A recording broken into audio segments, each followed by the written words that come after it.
बोलिए राधा रानी सरकार की, बोलिए श्री सीताराम जी भगवान की, बोलिए अनंत बलवंत श्री हनुमंत लाल की। जय जय श्री राधे श्याम। जय मातश्री यदोन्मयादि तरुतश्री जाते सुविद्या सुरात् तेरे ब्रह्महृदाय आदि कवये मुह्यन्ति यत्सूर्याः। तेजोमयमदानि धीमयो यत्र तिसर्गोऽमिता धाम्ना चञ्चला यस्य कुहिकं सत्यं परं धीमहि।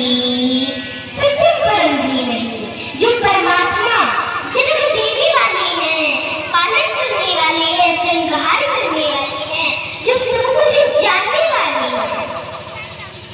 भगवान की लीलाएं अनंत हैं, ठाई हैं, राज हैं। मोहती जसुंदिया बड़ी बड़ी युक्त सूर्य ज्ञानी ध्यानी ब्रह्मा जी भी मोहित हो गए। ऐसे भगवान को भला कितना जानोगे। इसीलिए आप में से कितने लोग भगवान को जानते हैं? जो जानते हैं वो हाथ उठाए। कितने लोग जानते हैं? बस इतने ही लोग जानते हैं, आप नहीं जानते भैया। अच्छा, आप लोग भगवान को जानते हैं तो आपने भगवान को कैसे जाना? बोलिए। आपने हाथ तो उठा दिया कि हम जानते हैं भगवान को, पर अब बताओ तो आपने भगवान को जाना कैसे? आप लोग जानते होंगे भगवान को, पर भगवान को केवल वही जान सकता है जिसे भगवान स्वयं जनाना चाहे। हम अपने जप तप भक्ति बल से भगवान को कभी नहीं जान सकते। भगवान अपनी कृपा करेंगे, अपना बोध कराएंगे तो हम लोग कुछ भगवान को जान सकेंगे। सुई जाने जही देव जनाई जानत तुम्हारी तुम्हारी हो जाई। भगवान को केवल वही जान सकता है जिसे भगवान स्वयं जनाना चाहे, वरना तो किसी की ताकत नहीं कि वो भगवान को जान सके। भगवान को महसूस किया जा सकता है उस परमात्मा को जो तेजो वाली जान खगनिमयो, जो परमात्मा सत्य स्वरूप है। ऐसे परमात्मा को हम बारंबार प्रणाम करते हैं। बोलिए वृंदावन बिहारी लाल की। सीताराम सीताराम सीताराम कहिए जानी वेद राधे राम जानी वेद रहिए।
जय राधा रानी सरकार की, बोलिए श्री सीताराम जी भगवान की, बोलिए अनंत बलवंत श्री हनुमंत लाल की। जय जय श्री राधे श्याम। सच्चिदानंद रूपाय विस्फोटपत्यादि हेतवे तापत्रय विनाशाय श्री कृष्णाय नमः।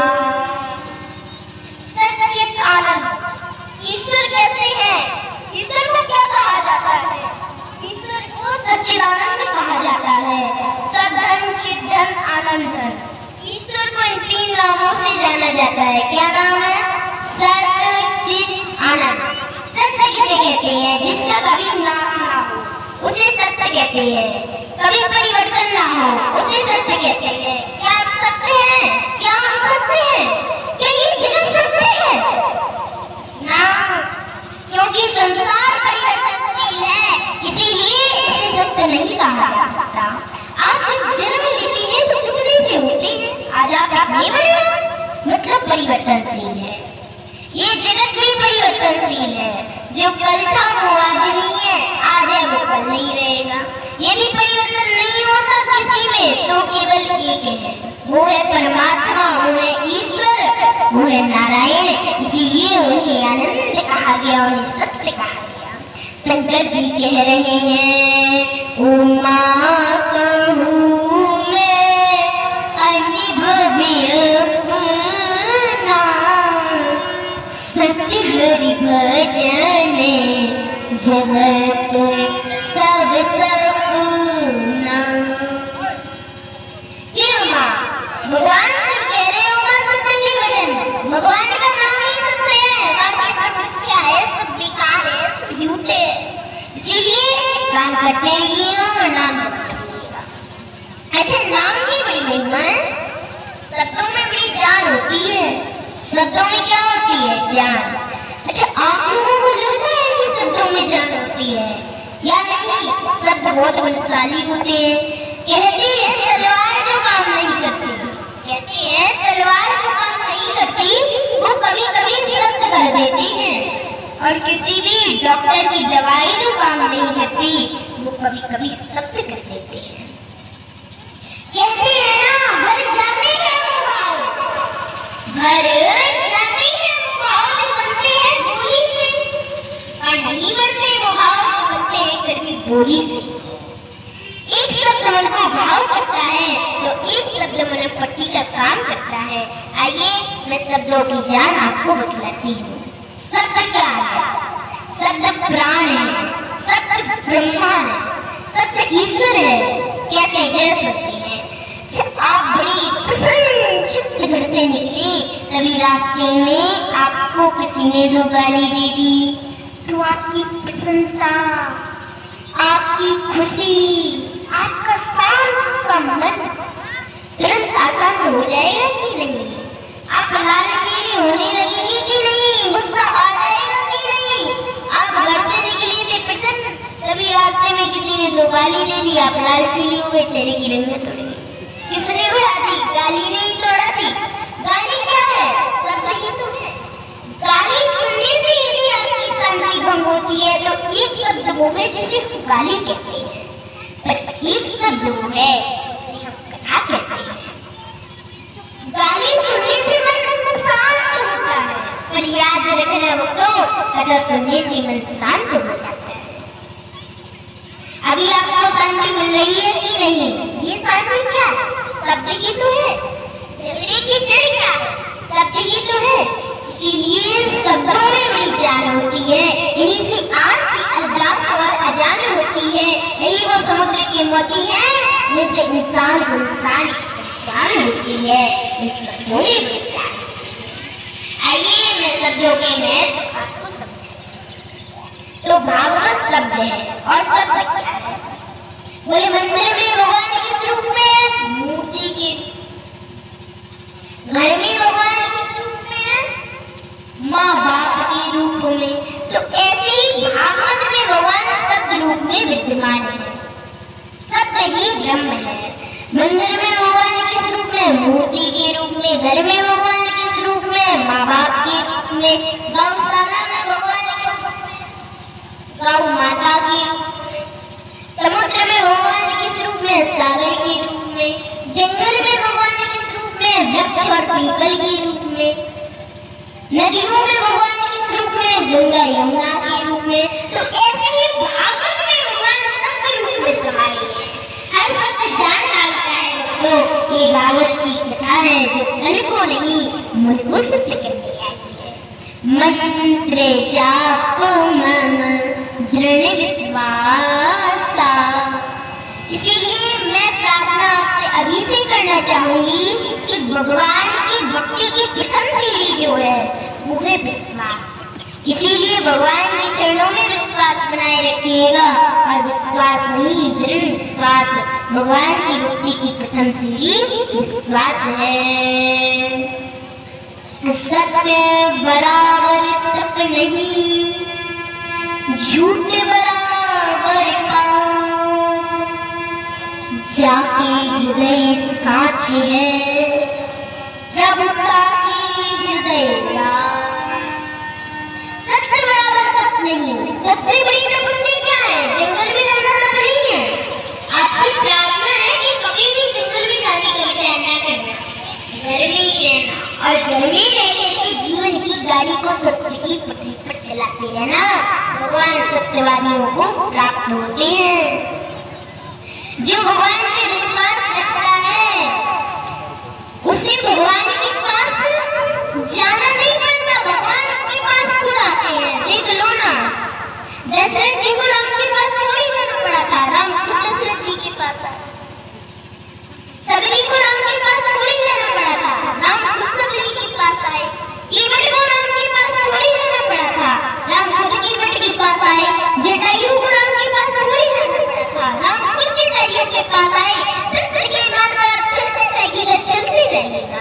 सत्य के मार्ग पर चलते चलते यदि आपसे कुछ गलतियां भी हो जाए ना तो ईश्वर वो गलतियां माफ कर देता है। केवल सत्य के मार्ग पर चलिएगा, भगवान सत्यवादियों को प्राप्त होते हैं। देख लो ना, दुर्योधन और अर्जुन दोनों के सामने कृष्ण थे कि नहीं? कृष्ण का दर्शन अर्जुन ने भी किया था और कृष्ण का दर्शन दुर्योधन ने भी किया था। लेकिन अर्जुन भगवान कृष्ण पे विश्वास रखते थे कि ये मेरे भगवान है, और दुर्योधन कृष्ण को किस नजर से देखता था? अरे ये तो ऐसा ही है, ये तो छलिया है, इसे हम युद्ध में पछाड़ देंगे। पर अर्जुन को भगवान कृष्ण पे विश्वास था जो सामने है, भगवान उसके पक्ष में हो जाते हैं जो भगवान पे विश्वास रखता है। पांडव सत्य को नहीं छोड़े तो भगवान ने उन्हें नहीं छोड़ा, और दुर्योधन तो बात अपनी बात बदलता था।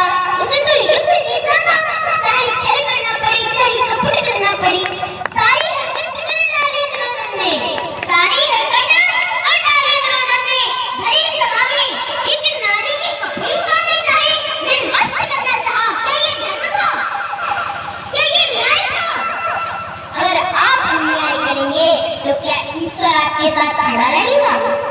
12 वर्ष का वनवास दिया था पांडवों को कौरवों ने, और 1 वर्ष का अज्ञातवास, टोटल 13 वर्ष वनवास। उस वनवास काल में पांडवों ने कृष्ण की भक्ति नहीं छोड़ी, कृष्ण से विश्वास नहीं छोड़ा, राम से विश्वास नहीं छोड़ा, बस भक्ति और प्रेम में लगे रहे, विश्वास बना रहा।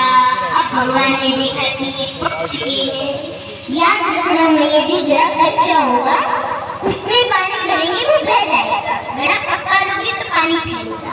जैसे पके हुए घड़े में पानी ठहरता है, ऐसे ही पकी हुई भक्ति में मेरा गोविंद ठहरता है। भक्ति को पकनी चाहिए, और भक्ति पकेगी कब? जब प्रबल होगा। भगवान सच्चे के भीतर विश्वास रूप में बैठी है, जिन्हें विश्वास है उन्हीं भगवान मिलेंगे, अर्थात वो भगवान के करीब हैं। बोलिए वृंदावन बिहारी।